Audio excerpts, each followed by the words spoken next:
For the first time since World War II, uniformed foreign troops are operating on Russian territory. This is not the first time that Ukraine has launched some sort of an assault into Russian territory, though. Last year and earlier this year, Russian militias opposed to Putin launched raids into Kursk and Belgorod Oblasts. However, this time is different. Uniformed, regular Ukrainian army troops are operating in Russia. And whether or not this is just a raid or a larger operation is so far yet to be seen. The difference being, in a raid, you seize an objective, but only for a time, and then you leave the objective and you let the enemy recapture it. However, in a broader operation where you're actually seizing and holding territory, that is much more significant and requires significantly more resources to pull off. And thus far in this operation, Ukraine has not left. But what is the point of this operation, and why is this one of the biggest gambles that Ukraine has pulled off so far in this war? Let's hit on why this is such a huge risk and how Ukraine has managed to hedge its bets so effectively. The past few months have been difficult for Ukraine. Increasing shortfalls in personnel have led to increased strain on Ukrainian troops, many of whom have been fighting non-stop since the beginning of Russia's full-scale invasion back in February 2022. This has serious impacts to soldiers' combat effectiveness and even the combat effectiveness of whole units. And this is a seriously concerning situation. There are reports of some Ukrainian brigades that are operating at 10% strength. That is extremely low, well below combat effectiveness. For reference, there were some units in the American Civil War that were deemed shattered and combat ineffective that had suffered 62% casualties, but in this case, we're talking 90% casualties. Worse, Russia has ramped up the pressure. Offensives have continued in Donetsk, with Russia making steady progress towards the town of Pokrovsk, which is a major logistics hub linking the H-32 and M-32 highways. It also has a rail line running through it, which helps move larger quantities of equipment and logistics support to frontline troops. Losing Pokrovsk would be a major blow to the Ukrainian defensive effort in southeastern Ukraine. However, its loss is not likely to happen quickly. Instead, what we may be seeing is Ukraine trading space for time, allowing defenses to be built in Pokrovsk, where they will dig in for yet another long, brutal, and bloody battle. Still, they can ill afford to lose personnel, and a long, bloody, brutal battle in Pokrovsk, similar to what we saw in Avdiivka and Bakhmut and some of the others before that, that's really something that Ukraine can ill afford many more times in the rest of the war. There has been some good news, with F-16s finally arriving in Ukraine. However, they're not at all in the quantity that would make a serious impact in the war just yet, with only 10 arriving in Ukraine so far. That's why on August 6th, it was incredibly surprising and intriguing to read reports that Ukrainian troops had crossed the border into Kursk Oblast. Again, we've seen troops fighting against Russia enter Russian territory before. However, a caveat is that those troops, like those belonging to the Russian Volunteer Corps, is completely staffed and run by Russians who are not loyal to Putin and are just fighting with Ukraine on this side of the war. This time was different. These are uniformed Ukrainian troops fighting for actual proper, Ukrainian brigades within the Ukrainian army. On August 6th, the incursion did not look all that significant. In fact, it closely resembled some of those past operations, which is why I kind of looked at it and decided, okay, maybe this is just going to pass here in a few days. A small group of troops that appeared to have come into contact with Russian border guards troops had already taken some casualties. However, they had managed to break through in some areas. Russian telegram channels certainly lit up, concerned that this was part of a larger operation, calling out a buildup of Ukrainian forces in neighboring Sumy Oblast. It would finally get more interesting on August 7th when more Ukrainian forces would begin to pour over the border and the fighting would intensify, and they would move further into Russia. Suja, a town further into Kursk off the border, began to come under fire, and Ukrainian troops have thus far been able to capture up to 250 square kilometers. For reference, it's taken Russia the past 2 months and tens of thousands of troops killed, wounded, and captured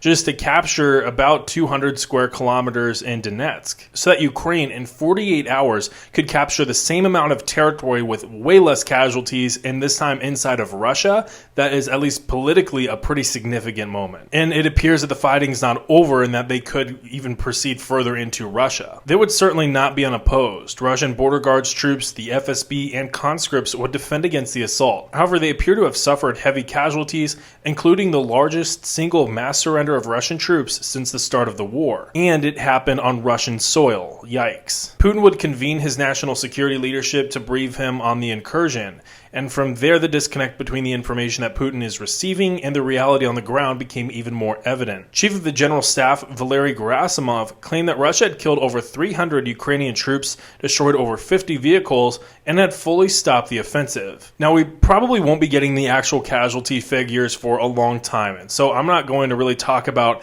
their claim on Ukrainian casualties so far in this operation. We do know that they tend to exaggerate grossly the amount of casualties that they'll claim. Ukraine does the exact same thing, and so generally a safe thing to do is to just split the difference between what the two sides are claiming. However, that the claim that they had stopped the offensive is already completely untrue. Shortly after, Russian channels would state that Ukraine had captured the town of Sudzha, with many frustrations that the situation was extremely difficult and worsening. There's also reports of fighting even closer to the Kurchatov nuclear power plant. We're going to talk about why that target is so important here in just a moment. Overall, this is a very interesting, albeit very confusing operation. The secrecy that led into this operation was very well executed, at least much better than past offensives. The 2023 Ukrainian counteroffensive had been telegraphed for like months ahead of time, and once the operation actually happened, there was absolutely no element of surprise, and the operation was a complete disaster. However, in this case, it seems that they caught Russia flat-footed and off guard, and they'd caught the United States off guard as well. Another contrast between now and 2023 is in 2023, they were attacking Russia in its strength along the Surovikin line, where they were dug in, they had strong defensive positions, and they were tightly manned. However, in this case, while Russia does have defensive positions along the border, they're certainly not the Surovikin line quality, and they're being, lightly manned. There were lots of gaps that Ukraine could exploit. The secret of this operation, however, was kept a secret very effectively prior to its start. And it may have also benefited from the fact that a lot of people were paying more close attention to what's going on in the Middle East right now, and not exactly to the war in Ukraine and kind of the different reports that both sides are saying. Still, though, for the Russian military, they're the ones fighting this war, and with their intelligence services focus on Ukraine, so that they were caught off guard by this.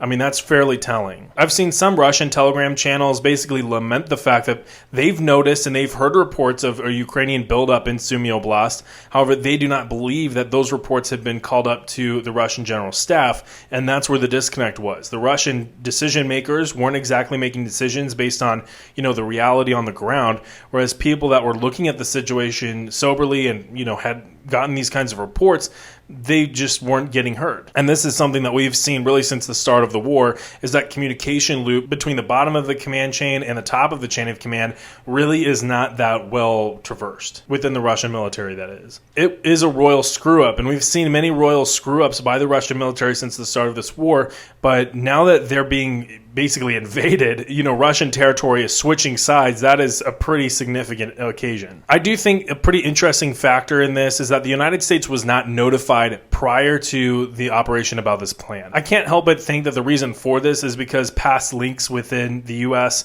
whether it's from the White House or the Pentagon about Ukrainian plans, have really posed a lot of challenges for Ukraine. And so I can't blame, Ukraine if they're wanting to just bypass that whole mess, not tell the U.S. ahead of time about their plan, and just go forward with it and retain some element of surprise. The style of this operation is also incredibly interesting. This is a multi-brigade operation, with at least the 22nd Mechanized Brigade and the 82nd Air Assault Brigade being involved so far, at least that we know of. And these are not just, fresh brigades. These are experienced brigades with pretty effective equipment that have been involved in this war from the start. And this is another contrast to the 2023 offensive. In the 2023 offensive, Ukraine engaged Russian defensive lines with fresh brigades that were newly trained, had not had any kind of combat experience up to that point, and things were not going terribly well. However, in this case, they're using experienced brigades with good equipment to attack lightly manned areas on the front. They're also mechanized, meaning they're highly mobile. They're able to move large amounts of distances fairly quickly,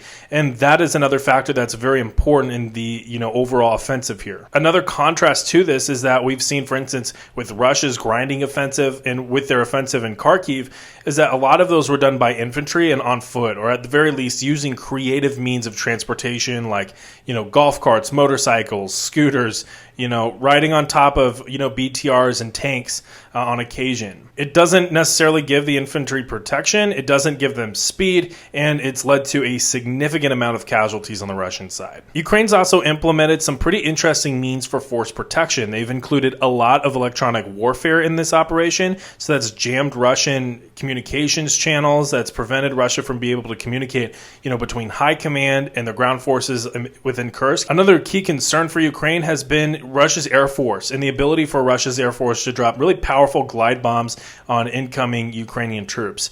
And so to deal with this and to handle this threat, they surge air defense assets into this small area where they can ambush and target Russian aircraft. Now, shortages in air defense within Ukraine have been a key concern for Ukraine. And so this is kind of tying a little bit into the risks that we're going to talk about a little bit later. But Ukraine is moving a lot of those limited air defense assets into this area to protect their troops that are attacking in Kursk, and at the meantime, downing some Russian aircraft that are trying to respond. This has consequently come at the cost of some air defense assets, but it has also cost Russia some aircraft. Another very interesting, at least to me, element of this operation, and this is not going to sound nearly as sexy, but this is something that can have strategic impacts in this war, is the use of information warfare within this operation. Russia is incredibly adept at information operations, and it's managed to capitalize on military action with information operations to basically, achieve some kind of psychological impact on the Ukrainian populace, on Ukrainian troops, and really on Westerners as well, watching and trying to support Ukraine. Well, it appears that Ukraine is trying to throw the book right back at Russia. After launching this operation in Kursk, it appears that Ukraine was able to hack into a radio station within Belgorod, another province in Russia, and basically tell civilians that Kursk Oblast was being demilitarized, basically playing off of Russia's statement on why they were invading Ukraine. With this invasion of Kursk, Ukraine can also play this whole situation as how, the war is becoming increasingly costly for Russia and why it's no longer worth it for Russia to continue on in this conflict. The extreme loss of human life, the loss of Russia's best equipment, and now the loss of actual Russian territory, this is all more than what Putin certainly bargained for at the beginning of the war, and it's more than what I'm sure Russian civilians thought was going to be at stake here. And so Ukraine can actually play that up and use that to increase discontent within Russia about this war. If Ukraine's able to dig in and properly defend and hold this territory, they can not only use this territory as a bargaining chip for a ceasefire, they can use it as a weapon in the information domain. So overall, Ukraine was able to seize a couple hundred square kilometers of Russian territory by complete surprise.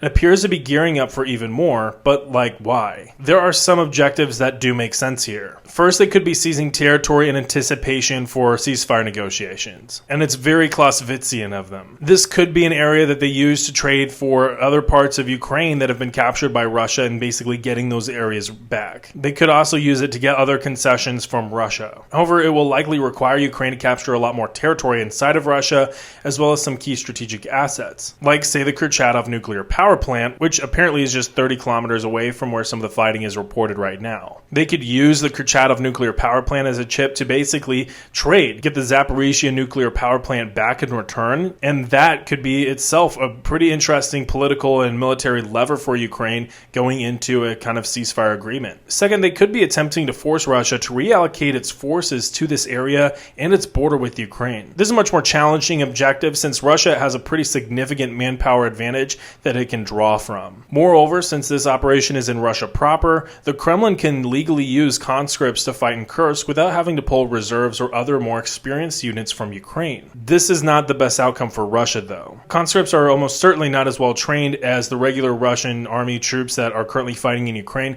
They certainly have not had the combat experience because they legally cannot operate in Ukraine. If Russia starts throwing conscripts at a proper uniformed, Ukrainian mechanized brigade, you might be seeing more cases of mass surrenders from conscripts simply because they're not as motivated, they may not be as well trained, and they're not as equipped. Should that happen, this will probably force Russia to start pulling some of its reserves from Donetsk and even some of its more experienced troops from areas like Donetsk, where they're currently attacking Pokrovsk. And even as of the time of this recording, I've already seen some reports from Russian channels basically saying that the fighting near Pokrovsk has slowed down to a degree. Now, this might just be an incidental slowdown, and it's not part of a grander kind of reallocation of forces to the Kursk Oblast, but it could be a reflection that Russia's having to recalibrate its force orientation to account for this new threat. On a grander scale, though, forcing Russia to place more conscripts and more military troops and more troops on the border with Ukraine poses more opportunities for Ukraine. Whether those opportunities are taken advantage of by Ukraine through sabotage efforts,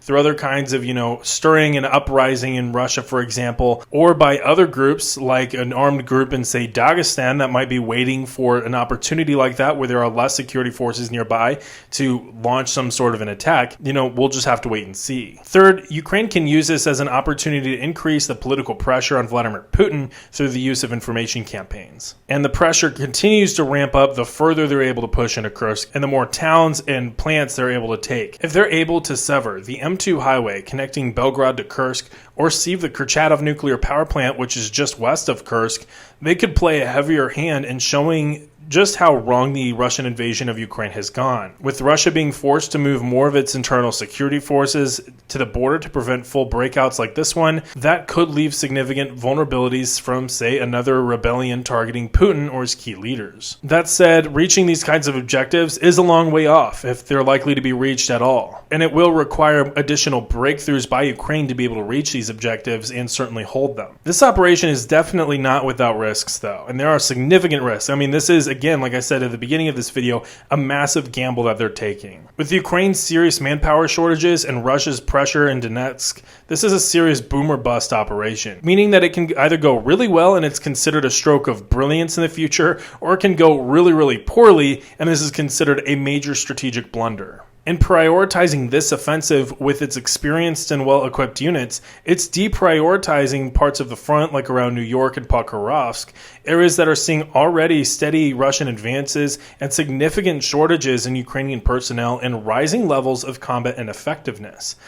While a breakthrough might happen in Kursk, they're risking a Russian breakthrough in Donetsk. This war could become a lot more mobile, and that is not necessarily a thing that could benefit Ukraine. Fundamentally, there are 4 characteristics of the offense: audacity, concentration, tempo, and surprise. Ukraine achieved surprise with effective OPSEC prior to the operation's start. They also achieved tempo by initiating with experienced mechanized brigades capable of achieving speed. The attack is audacious because nobody expected Ukraine to attack and actually seize Russian territory. Talk on the street was that Ukraine wasn't going to be able to actually even effect an offense until 2025 at the earliest, if that, and even then the offense would be focused somewhere inside of Russia. Finally, they achieved concentration by focusing forces in Kursk Oblast and attacking inside a relatively small area, at least so far, against a relatively weak and undermanned defending force. And so Ukraine has managed to achieve the 4 characteristics of the offense, which has hedged it so far from the kinds of risks that it would be incurring from this offense. While this operation has been a strong development,